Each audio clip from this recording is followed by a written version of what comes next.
Hey everybody, I'm Curtis. And I'm Hannah. And this is Love at First Fright.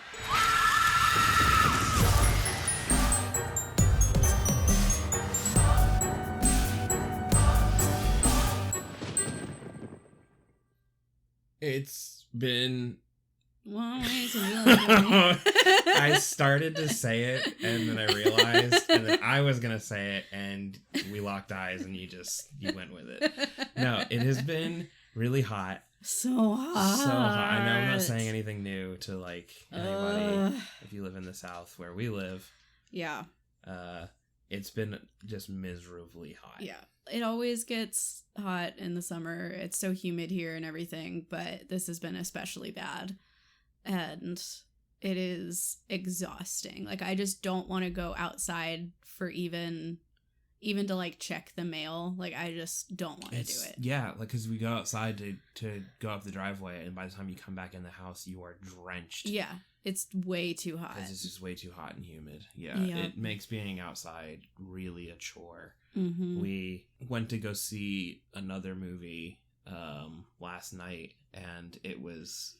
We got there, like, really early, and it's in one of those, like, outdoor shopping center things. Yeah. And so we decided, we'll just go walk around and look at some stuff. And we walked over to a Ross. It was a Marshall's. Oh, sorry. It was a Marshall's. There's a Ross over there, yeah, too, they're right next to each other. Oh. Okay. Well, we went to the Marshalls. We didn't have time for Ross. Sorry, yeah. We'll get you next time. But we went over there and we were just looking because we had like 30 minutes before the movie started. And on the way back over to the movie theater, we were like, if it were like this, yeah, it would be fine. Because it was like, slightly breezy. The sun was down. Yeah. And it was, I think I checked it, and it was saying it was like 87 degrees still, yeah. But like it didn't really feel that bad. When the sun is beating down on you, it's a whole other thing. Yeah. It's a nightmare constantly to be outside. I feel like I can't go anywhere without being miserable. Yeah. I'm going to have to blast my air conditioning in the car. Yeah. And like... I don't start to feel comfortable again until I'm basically at where destination. I'm going, at which point I have to get back out. Yeah, and I'm like, do I need to go to the grocery store today? Yeah. Yep. It's no fun. I'm definitely, people say that they get like seasonal depression in the winter. Yeah. I feel like I get it in the summer. Because I just, like, it's too hot. I don't want to go anywhere. I don't want to do anything. I don't want to socialize. Yeah, it ruins kind of the outdoor experience. Like, yeah. I like the springtime because it's not, other than I have bad allergies. So I don't like it for that. But, like, setting that aside, because I can take medication for it. Mm-hmm. Like, the weather's far more enjoyable because it's not super hot yet. You can still be outside. But it's like this. Ugh. I don't want to do anything. Yeah. Ever. So Never. It ruins it. Never. And then, I really like the fall and winter. I kind of go back and forth between which one's my favorite. I like really cold, so maybe winter is it for me. But I also like how fall looks a lot of the time. So, plus you got Halloween and a lot of the fun stuff is around then. All the best stuff happens that time of year anyway. Yeah. But so like I tend to like want to do more stuff outside and hang out with people and like do stuff. Same. Because like I think when you say like bonfires and like get-togethers and stuff, I think that works equally well for like fall and summer. Mm-hmm. Because like s'mores is a whole thing, and I know people do that over the summer, but I also know people do it during the fall. Yeah. And it's kind of this like one or the other thing, and I'm definitely in the fall camp. Oh, I'm big time in the fall camp. Yeah. As soon as someone is like, summer is my favorite season, I tell them to get out. I'm like, you're a freaking psychopath. sorry to anyone here whose favorite season is summer, but like, why? No. Maybe if you live in a different place where it's not quite as humid, I could see that. Sure. But yeah, it's just miserable. Yeah, maybe we'd change our minds if we lived somewhere else. I mean, I do think that's part of it. As well as like, global warming. But, what are we going to do? I don't know. But Speaking of things, I think I've tried to do a segue every episode. You always try to do to do one, and I think I got one this time. Okay, I'm ready for it. Speaking of things that are going to end the world, we saw A Quiet Place Day 1. Day 1. And I guess, like, so you don't have to skip ahead.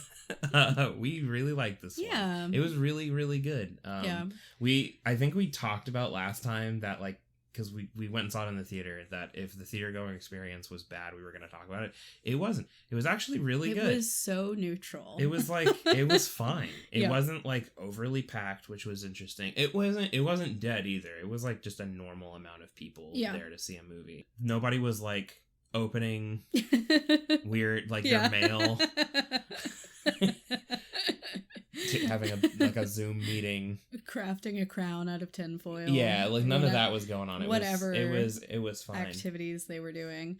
Yeah, it was good. I definitely really liked this movie, and of course, for anyone who doesn't know, it is a prequel, so it's part of the Quiet Place franchise. We've had A Quiet Place 1 and 2, which like built on the same family, and then this one, as the name suggests, goes back to the beginning, but it also is in like a different location following different people. Yeah.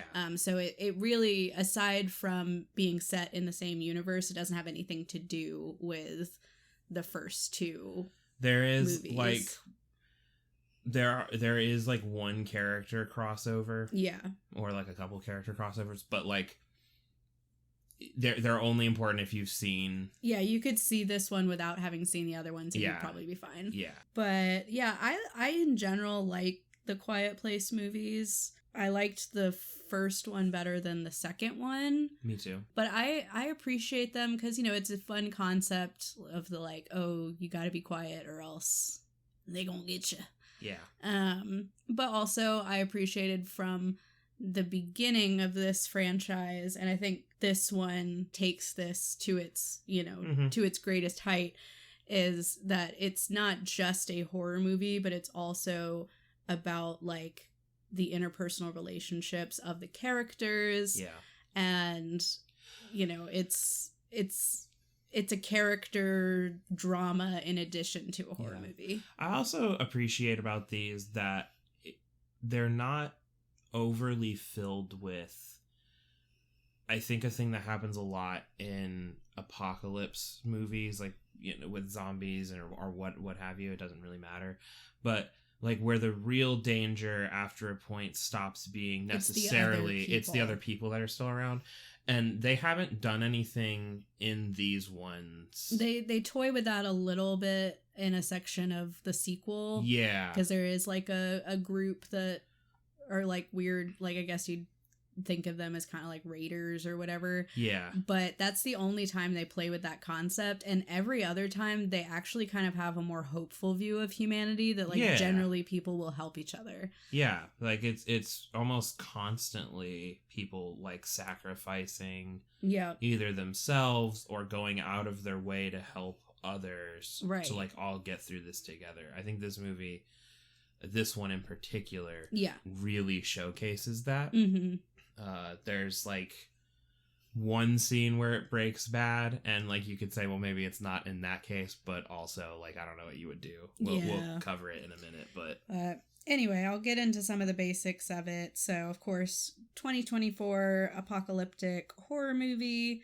This one was written and directed by Michael Sarnowski, and that's a little bit of a difference because the first two, it was John Krasinski who also starred in the first one. So Michael Sarnowski wrote and directed this one based on John Krasinski's original concept. I feel like, just as an aside, he did a really good job with like keeping like the themes and the tone from the first two and making it a prequel. They feel so like a it set. Really ties in, and you feel like all three of these really fit together. Yeah, but the basic concept of this one is that New York City comes under attack from an alien invasion, leading a terminally ill woman and other survivors to try to find a way to safety. They soon learn that they must remain absolutely silent as the mysterious creatures are drawn to the slightest sound. So it's just exploring, it's expanding on that concept. Yeah, I mean, if you've seen the first one or the second one, it's more of that. It's different characters in a different setting. Yeah. And you might think, well, what more is there really to do with it? But there's more. Again, this is one of the movies themselves. Like, it's not just about, like, ooh, scary monster. Like, that is part of it. But it is about, like, the interpersonal connections and relationships of the characters. This one is also very powerful. I think all three of them have, like, different kind of themes to them that, like, really would hit different people. Yeah. And so, like, I think as long as they stick to doing that, because I think there's already talks about continuing with this prequel thing and, like, expanding off of this one, that, like, there is stuff to say. Like, the monsters are always there, and we get to learn a little bit more about them in every one of these. But yeah, we've got a good cast too. So of course it is starring Lupita Nyong'o, who's wonderful. I mean, what a delight every time she's on screen. But she's playing our main character, who is a terminally ill cancer patient. And then we have Joseph Quinn playing, and her name is Sam. And then we have Joseph Quinn playing Eric, who's another survivor that meets up with Sam throughout the course of this movie. And then we also have Alex Wolff playing Ruben, who is a hospice worker. And then we have Jamon Hunsu playing Henri, and that is the character that has some crossover with past movies. And then we also have Nico and Schnitzel, who played Sam's cat, Frodo. I was gonna say, you said the main character was Sam, but you're actually wrong. It is Frodo. Yes, very importantly, this movie prominently features a delightful cat. That cat spent all 9 lives. Oh, and then some. Borrowed some other ones. It's kind of ridiculous. Yeah. The cat stuff was insane. Yeah. But yeah, just to kind of get into it, I think this movie does, and I kind of wanted to say this up top in case anyone's listening to this to try and decide if they want to go see this movie. Yeah. It's very much about, like, grief and like dying and death and illness is, like, a huge part of this story. The whole thing is an exploration of that, because obviously Sam, our main character, she's terminally ill. She's in an inpatient hospice, and she goes on, like, kind of a field trip into the city with other hospice patients. And it's very clear from the beginning that she kind of has this, like, she's a little bit jaded. She's kind of, she's angry at the world because of, obviously she's going through this, and it's not fair. But her personal quest throughout this movie isn't really just for survival. No. But it's actually to have, like, autonomy over her death and, like, to get to go out on her terms. So rather than it being a story where it's like, oh, they're just trying to get to an evacuation point, she's kind of doing the opposite. And she's trying to get to her favorite pizza place in Harlem so that she can have one last slice, because it's going to be the last one that ever exists on the earth. I think this quest, and it sounds silly when you say it, and I mean, it kind of is. Like, she doesn't give, so she gives that as the reason that, like, she wants to have this one last slice of pizza because it's going to be the last one.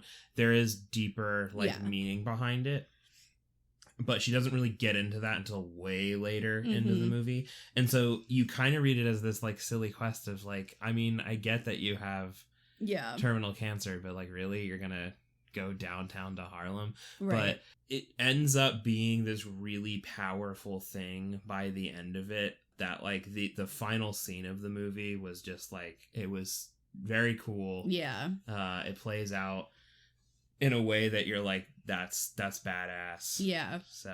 And honestly, even for me, like, if we hadn't gotten the additional layers, I would still like it as a concept, because I think it's very human to want to go out on your own terms, even though like the whole world is ending, which wasn't something that she was like. It's this interesting juxtaposition of like her whole world was already ending, and then the whole world ended. You know, so it's like she was already kind of in this mindset, and everyone else is catching up to her in some ways, you know. But she has her little cat Frodo. They're Sam and Frodo. Yeah, they so the cat that she has is like a service pet. Yeah. That she has. She describes it as like an emotional support animal or something. And she keeps it on like a leash. Takes it with her everywhere. Pretty much the entire time.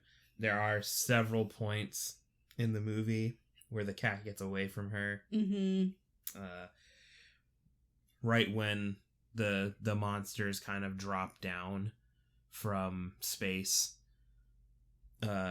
That is like the first time the cat goes away, and I think everyone at the same time probably had the thought of like, oh well, the cat's dead. They just did it in a way that we don't have to like. That's kind of what I really thought too, where I was like, okay, because she's on a bus, the bus that they took to get into the city. When these things like drop down and there's this big explosion and it like blows her back through the bus, and she wakes up and she's been like. Oh no, she gets like knocked around and she's like out on the street and like it's like all, you know. Yeah, that was another thing, is it was like very much giving like 9/11 parallels. Yeah, it was crazy. It was like kind of shocking to see. Yeah, like she couldn't like see anything that was going on. She could just like hear stuff, and like people would like there'd be these loud noises, and then of course like whatever it was, like if it was a person screaming, they would just get like snatched up literally like into the mist. She's just sort of stumbling through. You know, terrified. And eventually she gets like knocked out, but then she like wakes up and she's inside the theater that she was just in. They had gone to see like a puppet show, which she didn't know that's what they were going to see, that she was kind of tricked into it. And you get the reveal that the cat is somehow safe and sound, and they hand it back to her. Alex Wolff, because he's the like he works at the hospice, so he was the person who was like, you know, kind of arranging the trip and bringing everybody up there. I guess he found the cat, and because the cat was hanging out with him when she wakes up, you know. So, yeah, it's pretty crazy. And one thing I will say, too, I saw a couple people criticizing this for being like, it's really unrealistic that she, like, went unconscious, and then by the time she woke back up, everyone already knew, like, you have to be silent because they hunt by sound. Whether or not that's unrealistic, to me, it makes so much sense to do it that way, because as a viewer, you're not watching this if you haven't already seen the first two. We already know. Like, we don't need to go through a whole 45-minute discovery of this fact, you know, like in world, in character. Well, I mean, even still, like, you could watch this one as your first. If you've never seen them before, this could be your entry into it. It literally comes before the other ones. Right. And even if you watch chronological release date, the first one, it's not like they get, like, super into how they figured it out. Everyone's just quiet from the get-go. You have this understanding pretty quick that any sound you make will attract them. Right. And so I think you're absolutely right in that, regardless of if it's realistic or not, it is a shorthand way to move past that for the audience's sake, so we don't have to have the discovery of information we already know. Yeah. Plus, it's the little description for the movie tells you that anyway. So like if you read that, and it's not like a spoiler or anything like that, it just straight up tells you that's kind of the rules of it. So we don't need to spend a bunch of time on it. You know, this doesn't need to be a 3-hour movie, so we can have the middle hour of it being like, if we make any sound, they're gonna get us. You know. Yeah. But anyway, I thought that was a smart way to do it, because it just kind of gets over that initial hump, and then we can get into the meat of the story, you know. So there's like a bunch of survivors in this place, and pretty quickly they're hearing there's like military jets that are overhead above the city that are announcing like shelter in place, stay quiet. They're, you know, attracted to sound. stay inside, like block the doors, whatever. So it gets telecast anyway, like even if you didn't know. I mean, I think people who are like upset about it, it's just like, I mean, even in universe, it like the military finds out that and they're literally announcing they're telling it to everyone, so okay, just listen to them. Yeah, but it's kind of interesting because like they're doing these, you know, announcements every so often for people's benefit, but then every time they do it, it causes the monsters to like go crazy because there's all this sound and they don't really know where it's coming from. So there was like basically like a stampede of them going through the city trying to follow this noise, which was extremely chaotic and horrifying, but it's wild. One thing about this movie is I don't think it's particularly scary. I didn't think it was super scary either. Tense, yes. Yeah. It's tense in the same way that like the other ones are, where like, you know, one of the things is around and you're like, don't make any noise. Yep.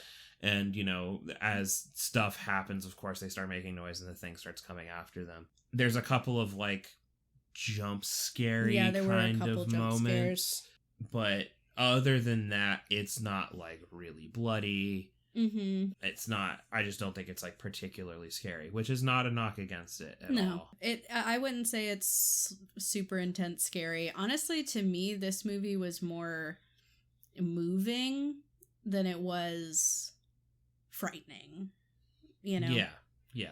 Just by the nature of the characters and everything. I mean, still, you know, like the monster design is good, and we got some more like close-ups on the monsters this time, so that's always fun. Yeah, I think they're interesting. Again, like because we've seen the other ones, and if you've seen the other ones and you're watching this one now, like we get to see some things and you're like, oh, okay, this is the thing they did in like the first one or the second one or whatever. Right. Like there's a scene where we like zoom in really close to one as it's like opening its little weird ear thing flap, whatever. Yeah. And you're like, that, yeah, I know how that works or whatever. And I think the movie does a good job of going over that stuff so we know the rules are the same, but also introducing some things that they set up and we have more questions. Yeah. There's a scene 75% of the way through the movie maybe where Eric has to go out on his own because Sam has to take these she has to take pain medication. It's like this patch that she has to put on. Yeah, she does fentanyl them. Patches for cancer. Yeah, and so she needs more of them, but she's like really weak at this moment. And so she tells Eric to, you know, go get these things. So he goes out to get them. And while he's out, the cat like gets away from him. The cat just randomly like pops up. Yeah, and like leads him to this area. It looks like it's a building that's under construction or something like that. It's got all the steel, you know, beams and supports and everything exposed. And inside of it, there are these like weird pod things. Yeah, almost like eggs. Yeah, they kind of look like eggs, but then the creatures show up while he's kind of in this area because he's trying to get the cat back. Yeah. This freaking cat. This cat. And we see them like open these things and it almost seems like they're eating them. Yeah, I don't fully know. It's weird. What that was. So like they're raising these like questions. Also, I was talking to somebody about this recently, and they had seen it and they were like, one of them looked like it was much larger than the other ones. And like we didn't know if it was like a camera thing or what, but if it was a larger one, do they have like a queen structure or something like that, like a hierarchical structure? Yeah. So like they're like even starting to like unfold some new stuff because now as the audience we're comfortable with the okay, just don't make noise. Right. We got like, that. Yeah. We still don't know where they came from. Yeah.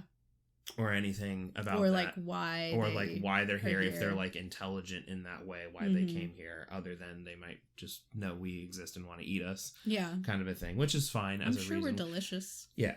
Well.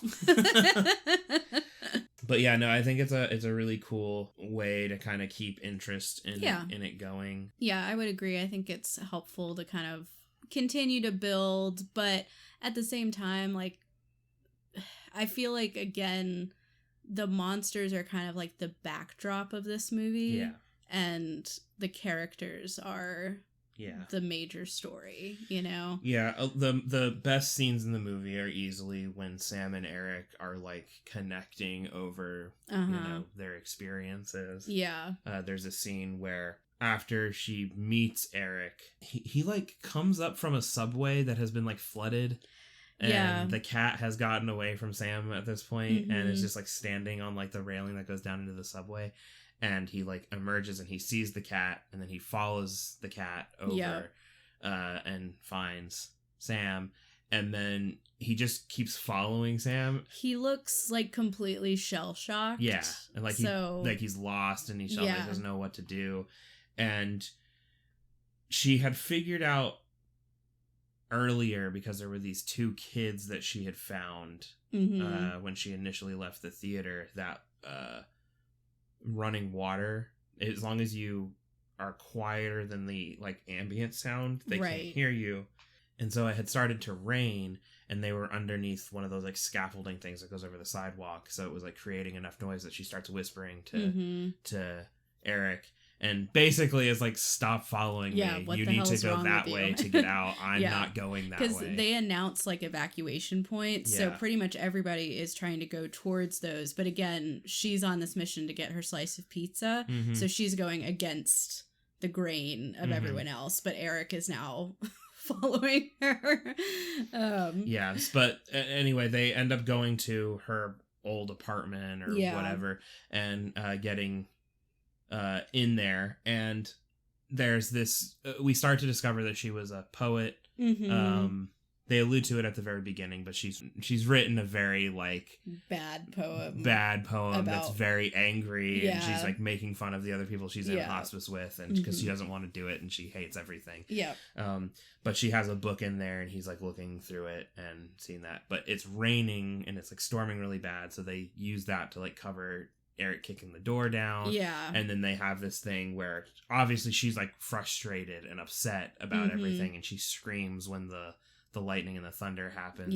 And then he starts to do it too, and so you start to get this, like, bonding, and it's very emotional and powerful. And then later, you know, on in the movie, we discover more about, like, why the pizza is so important to her. Because she shares with Eric, I'm pretty sure this is, you know, around when he's going to get her the medication and stuff. She shares with him that her dad also died of this same disease, and she has, like, obviously that's a whole other thing. It's like she's dealing with her own grief about her terminal illness, but then also she's lost her father to the same terminal illness, and all the grief and trauma that comes along with that. And we explore that more as it goes along, that he was, like, a jazz musician, and he used to play at, like, a jazz bar that was in Harlem, and next door was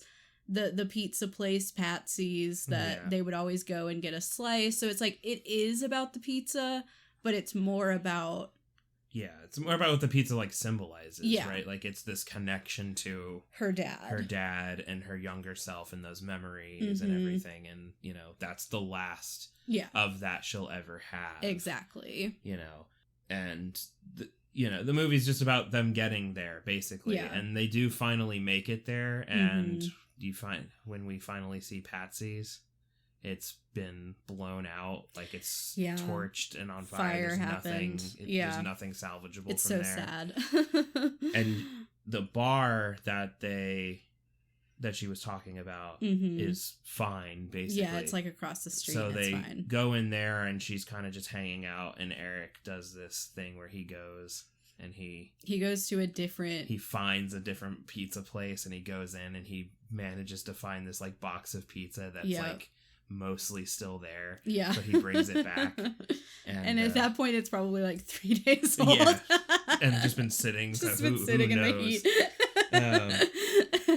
And she's, you know, drinking and whatever, and they have this moment. Again, it's all silent. They can't talk. They don't talk. They just silently have this interaction where they eat the pizza and they drink their... He gets up on stage and he does, like, a magic trick, you know, with her and everything, and it's, like, this really powerful thing, and eventually, like, she ends up giving him her, like, sweater cardigan thing. Yeah. And, because he had been wearing kind of a suit the whole time, and it's, you know, getting more and more destroyed as it goes on, but she gives him this thing because she basically...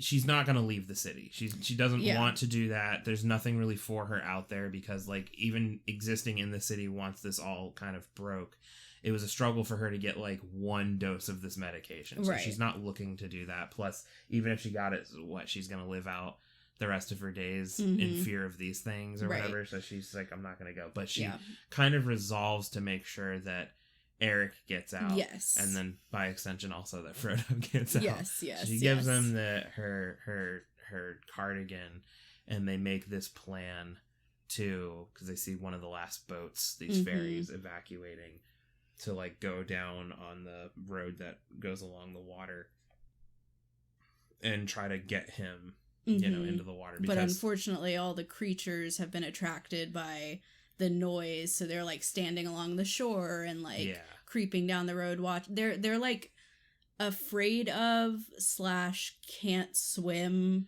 in water. There's a scene earlier in the movie, just before we get to the scene where she needs to send Eric out to go get the patch, where they end up going down into the subway again, and I can't remember why they end up having to go down in there. I think, like, there's something happening up on the street where it's like they accidentally make a sound. That's right, they make a sound, and, like, a whole shitload of them. Yeah, and so then they go down there just to, like, get shelter. Away from it, and then another one starts to come down there and follow them, so they have to go. But in order to get into, like, to keep going, they have to get into the water because it's all flooded. And as they do that, there's one that's, like, this was maybe the creepiest one. Yeah. It's, like, in the ceiling, and there's, like, this crater that has been, like, carved out in the ceiling of the subway tunnel, and it's just, like, in there. Yeah. Just, like, waiting. And they kind of go underneath it, and it can't really hear them because of the water. And she has taken Frodo and put him in, like, her bag that she has. It's, like, this I Heart New York bag that she got. And, is, like, carrying that, like, above the water and everything. Yeah. But eventually... he's floating on something. Yeah. But, like, I don't remember what it was. But eventually, like, the water starts to rise. And I guess Eric, either from PTSD or, like, he just has trouble swimming or is afraid of the water. There are a few different points where he seems to have something verging on a panic attack. Yeah. Which... maybe pre-existing anxiety or panic disorder, or might just be a result of this high stress situation. But it comes up here, but there's a couple other times when it affects him. He starts to panic while they're in the water, and it's getting higher and higher, and she's trying to calm him down, but it's kind of too late when this happens. They're making too much noise, and the thing hears him and starts to come after them, and it's climbing on the ceiling until the water gets to the point where they have to go under the water, and then it goes under the water with them, but it drowns, like, really quickly. Yeah, these things are hopeless at swimming. Yeah, this was the most unrealistic thing with the cat in the entire movie, because they go underwater for, like, I mean, it's not, like, a crazy long time. But it's a while. But the cat is in a bag and it would have to be terrified. Yeah. Would have you can't be like, okay, hold your breath. Or right. The cat's not going to know. So it just goes underwater. This thing's got to be, like, in the bag freaking the fuck out. Yeah. And they're underwater, and they eventually come up through this, like, hole that has been, I guess, one of the craters from when these things came down through this, like, church cathedral thing, and they climb up through that. The cat's fine when they get out. The cat's totally fine. Don't worry about it. Honestly, this cat is, like... The cat had plot armor. That's what I'm saying. It used, like, all 9 of its lives in this movie. Yeah, yeah. It survived explosions, basically... almost being drowned twice. Almost getting, like, ran over in a human stampede. Yeah.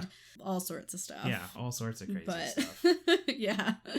So, anyway, like, that's why they're not going to the boat to kill those people, but they are attracted to the noise that the people are making. Yeah. So they're kind of congregating, which is putting Eric in a difficult position because he can't just, like... walk up shore and be like, hey, let me on, you know, because... like, and also the boat's not gonna, like, pull back close enough to shore because these things could get on it. Exactly. So they kind of resolved to she's gonna like sacrifice herself, basically. Yeah. She finds like a crowbar or something, and then they make the plan to, you're gonna go this way, I'm gonna go that way, and I'm gonna start breaking windows and stuff. And so she starts doing that, and of course it attracts all the things, and they're, you know, running after her. But just before she gets got, Eric like kicks a can or something by accident. Yep. And then they start chasing him again. And it leads to this big thing where they're like running down like the dock or pier or whatever at him, and he jumps into the water carrying the cat. Yep. And this cat in water so many times. So many times. But he ends up like getting onto the ferry and everything, and he's fine, the cat's fine, and then we get the this reveal, he's like kind of laying there, and he like feels the pocket, and he feels there's like a piece of paper in there, and he pulls it out, and there's this letter that she had written, basically being like, you better take care of my cat, and also thanks, and also thank you. And also this was like the big tie-in to the second one, because Henri, who we saw a few different times throughout the movie, he's on the boat. And he's kind of talking about using this water thing to their advantage, which in the second one, he's the leader on a group that is on an island. That's and completely... So it's surrounded on all sides by water, so it's kind of this nice little like insulated natural protection. And so we know he goes on to start that in the future. So this was his backstory. Which I guess would also suggest that maybe is or was there at some point. Yeah, so Eric is from England. And part of what's like making him upset when they finally get to talk about it in the apartment is that like his parents are back home there, and he came here to study, like go to law school. And so he's like really torn up about it. So it is unclear at the end of the movie if he's trying to get all the way back to England. I don't even know how he would pull that off. I don't know either. Or if he's sticking with these guys. He's not in the second movie. No. So we don't know. But he also like he could have been like that character could have existed on the island. Absolutely. He just may not have been pivotal or you know, important. Pivotal. Whatever. You know what I meant. Pivotal. I'm talking all day. I know. We played D&D before this, so we're like totally fried. I gotta do D&D after this. I know, it's crazy. It's just like but anyway, so it's a happy ending for him. He goes off presumably to safety, and then we get like a final scene. So we do get resolution for Sam. She has gotten this like she has like an iPod, and there's like a little like speaker dock thing. You might not remember this, depending. I mean, like I think our audience will, from like when they were younger, but like those speakers that have the iPod, because she has an old iPod one with a wheel on it and everything, and it has the dock on it to click so you into click it in. And she has physical earbuds that she's plugged into it so she can listen to the music. So and she's walking down the streets of New York. She's listening to Nina Simone's "Feeling Good." Right as the beat drops. An intersection. And she rips the headphone jack out, and then the speakers start blaring, and we see one of the creatures jump down behind her. And we don't see her die, but it's it immediately cuts to black. But it's so good and so powerful. That she went out on her terms. Goes out on her own terms. She looks like so confident. Just like she's fully accepted it. She doesn't even care. She went through what she needed to go through to get to that point. And it was really good. Definitely like I ranked this movie pretty high, and I think part of it is that one, I just love a good like I love some drama in my horror. But I also think like because of my own life experiences of like one, I literally used to be a hospice social worker, and two, death of one of my own parents. It's kind of this thing of like it just struck me on all levels. I was literally openly crying in the theater for the last like third of the movie. Yeah, no, for like literally the last 45, 30 minutes, you were like sobbing kind of quietly. And as soon as the credits rolled, I got up. Like the theater we go to has like the recliner seats in it, and you had already closed yours in like preparation for this. Yep. Mine was still open, and you like got up and like bumped into my feet. I've never seen you leave a theater quicker. I was going to the bathroom so that I could, you know, clean my face I had gotten off. out and I was just like sipping on my soda. I went and got a refill.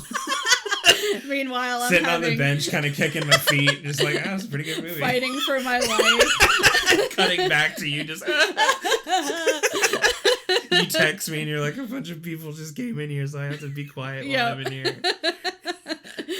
But yeah, I was going through it seeing that movie, because I also I did not know anything about this movie. No, I didn't know that any she was terminally ill. I didn't know that she was a hospice patient. I didn't know any of that stuff. I just knew that it was a prequel that took place in New York, and so I was literally like not prepared for that, and I was like so emotional about it, which I do think that's probably, again, like I'm sure that my score is kind of inflated because it's something that's personally relevant to me and personally meaningful to me. But for someone who maybe doesn't have the same life experiences, it might not hit as hard. So you might not have connected to it in that way. You had asked me on the drive back home, you were like, you know, would I be crazy to say this is the best of the three of them? Yeah. And I responded and just said, well, I think it depends on like what is like what you resonate with, because the first one is really good just on its own. Like A Quiet Place is just good, but the idea of the big twist in that one is that John Krasinski, who directed and like made the movie and everything like that, he's one of the main characters in the movie, ends up sacrificing himself at like towards the very end of it to save the kids. And I can understand, even though like I'm not a parent, how like somebody who is a parent might resonate more with that than somebody like you who would resonate more with like the death of a parent or a loved one, or you know the hospice stuff or any of that. So I think it is dependent on your life experiences, like which is more impactful for you. I think this movie is still really good. And I don't have either of those things to kind of like come to, and I still think they're really good. I think it is probably my favorite and I think that's totally fair. And by the way, like we're talking that you're saying like your score is inflated, we can talk about the scores really quickly here. Literally, I think we're a 1 point difference, not like 0.1, but literally 1 point. I rated it overall a 7.1 and you rated it an 8.1. So it gets a 7.6 as a total from us.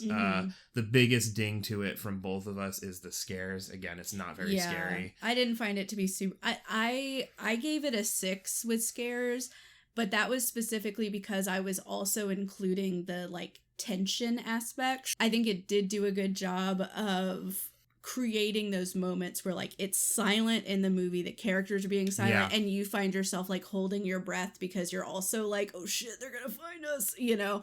So I slightly gave it a little bump because of the tension, but I don't think like tension is a bit different from outright scariness. You know? And it's not even like uncomfortable, you know what I mean? Like certain movies, like there's tension and you feel uncomfortable. It's not that you really even feel uncomfortable in this. It is truly just like oh god, I hope they don't make a sound. It's more like I'm on the edge of my seat because you know what comes if they do make a sound. But everything else about this movie, for me, like the performances, how things looked, the vision of it, which I said at kind of the top of this, that I think the director of this did a really good job of keeping in line with what the established 2 movies already have. Agreed. Like all of that is really good. I rated those 8s, and then the entertainment is a 7.5 for me. I knocked it down a little bit on the entertainment because I love the cat thing. I do think it's a little silly at times, and it kind of takes me out of it when I'm just like, I agree with that. I'm more concerned about the cat than anything else in this scene. The cat stuff was kind of weird because I feel like they sort of took some liberties with like sometimes the cat like wouldn't be relevant at all to what's going on, and it's just assumed the cat is like in the bag and the cat's cool. Yeah, it's like they hand wave it at certain points when they need to like run to get away, and the cat's just like, I'm gonna be in this bag getting jostled. But then other times the cat is like causing problems. Or because like a big thing towards the beginning is when they're initially sheltering in the theater right after the fallout of all of this, the cat gets like jump scared because of the sounds that are happening, and bolts out of the theater and into the lobby and is trying to like get out of the building. And it's this whole tense thing where she's like chasing after the cat, but then there are like creatures outside of the doors of the theater, and she can't quite get to the cat because there's a bunch of broken glass and stuff from the chaos. And so there's this thing of like trying to get to him or get him to come to her, but like it's not really happening. And so it is just funny to me, like certain times they do stuff like that where he's the reason they're in a tense situation, and then other times they're just like, whatever, he's fine. Yeah, the cat's fine. Don't worry about it, guys. There was a lot of like, for sure the cat's dead now, right? And then it's not, the cat's fine. So I think that does kind of knock it down like a little bit for overall. But again, I think this movie was really, really good. Yeah, I liked it. Watch it again. I do think it would be kind of interesting to do like a rewatch of the franchise, but watch this one first. Yeah. So that you kind of see it in the timeline order. Yeah. I think that would be cool. I also wonder what they're going to do for another one if they do it. I've heard rumblings that they're going to, if they do another one, it would either be potentially about like the military side of things, because we don't really have any of that. That would be an interesting twist. Or it would be about the journey of the people on the ferry to the island. Like they didn't just get to it right away. Because by the time we see it in the second movie, it's an established. Yeah, it's like a full on like society. Because like the second one picks up basically right after the first movie ends, and in the first movie, it's literally been like how many? It's at least a year. Yeah, I don't know exactly. Maybe like, 2 years or so. It's been a while that they've been like living like this. Yeah.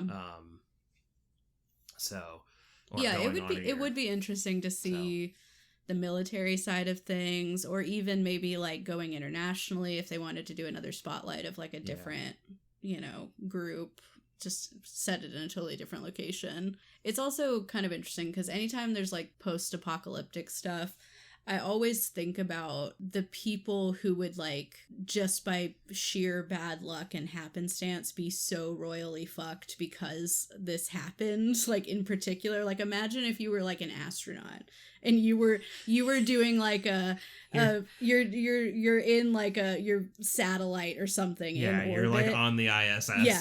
And then this shit happens, and it's just like, okay, so I can't go back to Earth now. Yeah. And like I've lost communication with the ground. Like I always think of stuff like that, of just all the niche situations where you would just be so royally fucked. Yeah. Did you have a scariest moment? Scariest moment. Goodness gracious. I think probably the scariest moment for me, just because it was so tense, was pretty early on after Sam interacted with those two kids. She's kind of leading them towards the evacuation point because they've come over the speakers or whatever to say like these certain points are, try to get to these. So she's with these two kids and they turn a corner and they basically see like a massive parade of people like sardines filling the street that are slowly walking towards the direction of the evacuation. And she tells the kids to go, get in the crowd, but she's trying to go the opposite way because she's trying to get to Harlem. And for whatever reason, she did decide to walk into the crowd to walk against the grain, which I was like, probably not the best idea. Pick, like, an alley or a side street. Yeah. I mean, it's New York, which I guess doesn't have like a lot of alleys. Yeah, but still. It's a sidewalk. I don't know. Yeah, but we see, like, even though the people are individually being quiet, like, it's not like people are yelling and screaming. Yeah, everyone's marching silently. Yeah, but it's the buildup of all these small sounds. Like they like spotlight all these people. Like one guy has a suitcase, like a wheeled luggage, and people like someone's like sandals are kind of clip clopping against the ground. Yeah, somebody's like wearing like clown shoes. And another guy's just it's just really gassy that day. Yeah. But all of this creates enough noise that it starts to attract the things, the aliens, and so we start to see them like slowly creeping down the buildings, and then finally like kind of break the seal and they jump down, and it just becomes mass chaos where everyone is like screaming and running in different directions and people are just being killed left and right. And she's in a precarious situation because she got knocked over, and so she's literally being like run over by people trying to run for their lives. I just thought that whole scene was really scary because it felt very like I could see that happening if this like really occurred, and the whole thing just felt so claustrophobic, like watching all these people packed together and knowing something's gonna happen. So I liked that scene. I don't know if it's the scariest. Maybe, I don't know. You end up like knowing what's coming by the end of it when it happens, but they're still in the theater, and Sam is telling what's his name, Ruben. Yeah, she's telling Ruben that she's gonna go to Harlem to get the pizza, and leave the group and whatever. And he's like, no, you can't do that. And she's like, yes, I can. And while they're having this conversation, the lights go out in the building that they're in, and then a generator starts up, and it's like really loud sound, and they immediately get up and rush to go turn the generator off. And he's trying to reach behind like the generator and in between a wall to try to like flip it off, and he finally gets it, and the whole time you're like, well, he's probably gonna get got because it's loud ass thing, but he flips it off and it's quiet, and he's like yeah, they both like have this moment of like, okay, we got there in time. And then he goes to walk away from the generator, and I guess his shirt was caught on a piece of it, and it tears.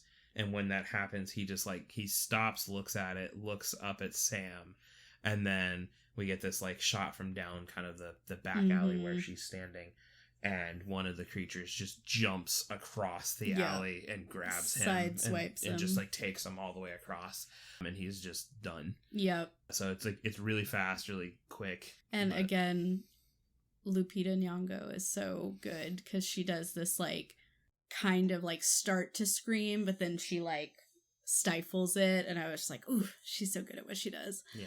But this movie was really good. You should see it if you... I liked it. I don't know if it's still in theaters. I don't know either. But if it's not, when it comes to streaming, you should see it. Sure. If you've never seen any of the Quiet Place movies, start here because it comes first. But you don't have to. You can start on the first one. Yeah. Either way, it's all a good either time. Order is fine. Just obviously don't start on the second Quiet Place. That one would be the most confusing place to start. Because it literally starts at the end of the first movie. So like, don't start there. But otherwise, definitely watch them. They're good movies. Yeah. I don't think I have anything else about this one. I don't think I do either. We do want to let you know that next week we're doing another new release. So we are going to be doing Long Legs. Yeah, we're doing Long Legs. That's the movie we just went and saw. Yeah. And, some crazy viral marketing for Long Legs. So yeah, it's an interesting one. Yeah, so we'll talk more about that next week. But if you want to check out Long Legs, it is in theaters now. Yeah, it's in theaters right now, and then it won't be. And then it won't be at some point. So... Who and then knows? Maybe in like 30 years they'll do like a retro flashback cinema, and then it will be in theaters again. It in theaters again for like one day, but it'll be a day that you're having to work. You work, so you won't realize it until like a week after, because that's when you were able to go to the movies because you were seeing something else, and then you get excited because from afar you see the Jurassic Park poster on there, and then you realize, oh, that was a week ago. Yeah, and I was working that day anyway, so. Real story. I couldn't go. That was me with The Mask. Starring Jim Carrey. Yeah, but at least The Mask was on like you could stream it. Maybe that's what's happening. You think the retro cinema is based on like when these movies come to like free on the streaming things, and the movie theaters have a subscription to like Netflix. Sharing. So when it gets on Netflix, they're like, "Oh, okay, add that one in. Add that one in." I don't think that's allowed. Oh man! All right. Well, you got anything else for this week? No, I think that's it. Alrighty. Well, as always, if you want to follow us, we're on social media. It's at First Fright Pod on Instagram and X. We also have a Facebook page called Love at First Fright, or you can send us an email. That is firstfrightpod@gmail.com.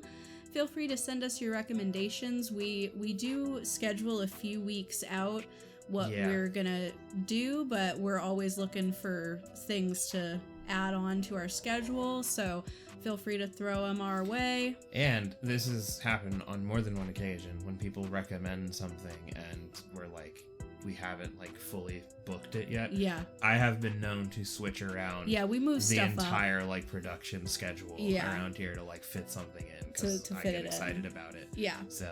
So anyway, send us your... Also, yeah, send us those, but also send us, like, what's your favorite season? Because I want to know. I want to know how many people out there are, like, you know, summer Yeah, are we the weird ones? I mean, we are. Yeah. I'm confident we are. Because you never hear people being like, I live for the winter. Everyone's like, I live for the summer. And I don't get it. Yeah, I don't get it either, but I'm telling you, we're going to be in the minority here. Yeah, well... But those of us who prefer the cold, unite. Yes. Or if you're like a big summer person, tell me what to do so I can tolerate it. Yeah. You got any tips? I've already tried standing out in the yard with a gardening hose just spraying on me. It doesn't work. It doesn't work. The ground just gets muddy. Oh, gosh. Anyway, thanks for listening, everybody. And as always, scare well. See you next time. Bye. I'm doing it quiet because it's a quiet place. This would actually work out well because if you could do what Lupita did and you would just like have headphones. Yeah. You know, download it on whatever so that you can listen to it offline. Because in the case of an apocalypse, you're not going to have access to Wi-Fi or the internet. So go ahead and download your library, download this show. That's almost a full day's worth of content at this point. So that'll keep you going for, you know, a little bit. Anyway.